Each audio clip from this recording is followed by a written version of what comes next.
Bang Rahmat melihat dari kacamata hukum, melihat kasus Nizam Syafi'i yang diduga dibunuh dianiaya oleh ibu tirinya, dari sisi kacamata hukum melihat seorang ibu yang menganiaya sehingga akhir menyebabkan meninggal seorang anak, dan akhirnya orang tuanya yang ayah kandungnya juga saat ini sedang dilaporkan ke Polres karena lalai menjadi seorang ayah sehingga menyebabkan anaknya meninggal. Melihatnya seperti apa tentang hal ini, Pak? Itu sangat biadab sekali perbuatan daripada ibu tiri Nizam ya.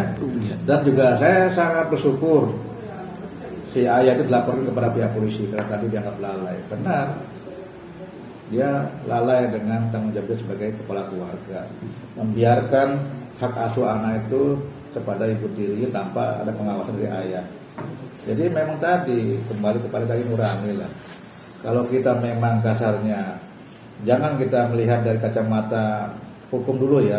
Kembali kepada tadi, mungkin SDM si ibu itu ya, ada mungkin juga persoalan rumah tangga yang kasar dengan si ayah, akhirnya dilampiaskan kepada si anak.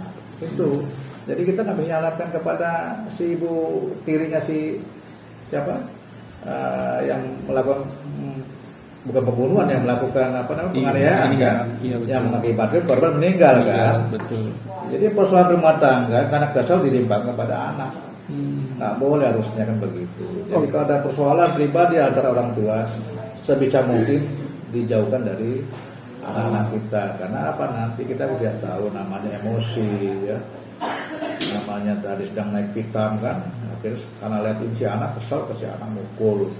Dia tadi sifatnya mukul, mungkin kalau saya kencengannya si anak mungkin juga otak atau ada ini kan kerusakan di organ tubuhnya kan begitu. Jadi saya bilang tadi kembali kepada orang tua ya yang memiliki mungkin tadi kehidupan seperti si ayah Nizam.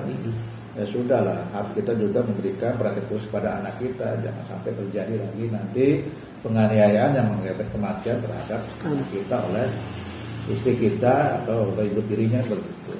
Oke, Pak, ini juga lagi maksudnya lagi digodok di dalam Komisi 3 ya kemarin. Mungkin Komisi 3 juga akan menanggapi hal ini. Bapak melihatnya seperti apa? Ya, Komisi 3 saya sangat respect lah.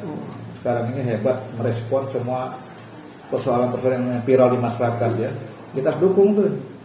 Harus begini kerja di Komisi 3. Begitu viral mereka langsung bergerak. Begitu viral mereka bergerak. Jadi ada efek jerah. Dan kedua, dari pihak yang berwajib juga bergerak cepat untuk menyikapi adanya kejadian-kejadian yang tadi viral di masyarakat. Cuman tadi pesan saya kembali kepada orang tua. Harus bagaimana kita menjaga keluarga kita, anak kita agar tadi bisa terhindar dari permasalahan yang terjadi dengan mungkin kecekcok tuh. Ada orang tua kan ribut, akhirnya anak dibawa-bawa kan begitu. Kan banyak begitu. Nah itulah coba dihindari. Jangan kasarnya kita ribut cekcok di depan anak kan begitu. Oke, Pak Rahmat, ini kan terjadi di daerah pelosok, kebanyakan di daerah pelosok. Mungkin yang ekonominya masih ke bawah dan pendidikannya pun masih ke bawah. Mungkin pemerintah ini harus seperti apa ya untuk supaya tidak terjadi hal-hal seperti ini lagi. Ya, saya tugas daripada pemerintah daerah, mulai dari muspikanya, mungkin dari kepala desanya, memberikan edukasi, sosialisasi kan, ya, motivasi kepada masyarakat terkait dengan tadi, ya, adanya ya persoalan-persoalan rumah tangga, jangan bisa melampaui batas sehingga menjadi persoalan pidana kan begitu.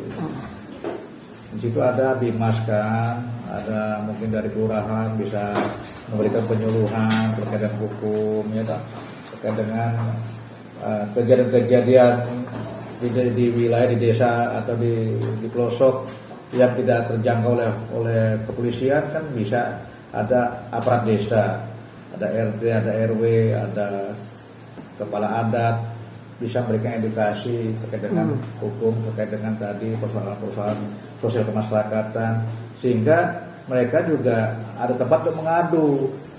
Karena bagaimanapun di tempat pencil ini kan persoalan juga banyak, ya toh. Nah, tinggal kita bagaimana meminta kepada perangkat daerah nih, mulai dari kepala desa, yang terdepan RT dan RW untuk tadi memberikan pemahaman kepada warganya untuk tidak main hakim sendiri, untuk tidak melakukan tindak pidana terkait dengan tadi kekerasan terhadap anak, terhadap istri, kan begitu. Itulah yang bisa dilakukan oleh perangkat desa di daerah terpencil, kan begitu. Kalau polisi nggak mungkin menjangkau, nggak ada biaya katanya, kan begitu. Jarak yang jauh kan. Jadi kembali tadi peran serta daripada aparat desa. Aparat desa punya perangkat, ada RT, ada dusun dan ada RW-nya gitu. Nah itu mungkin dari saya bisa menyampaikan. Dan melihat jeratan hukum terhadap pelaku Ibu Tiri sendiri yang diancam hukuman 15 tahun penjara, itu apakah sudah tepat untuk memberi efek jerat terhadap pelaku itu Sudah sendiri? sangat tepat, sudah sangat tepat. Saya bilang tadi kembali ada efek jerah. Kalau nggak ada efek jerah, mereka nanti ada ibu-ibu yang lain yang berbuat yang sama seperti kejadian di Sukabumi itu. Maka saya mendukung penegakan hukum yang tegas, tepat, dan berkeadilan.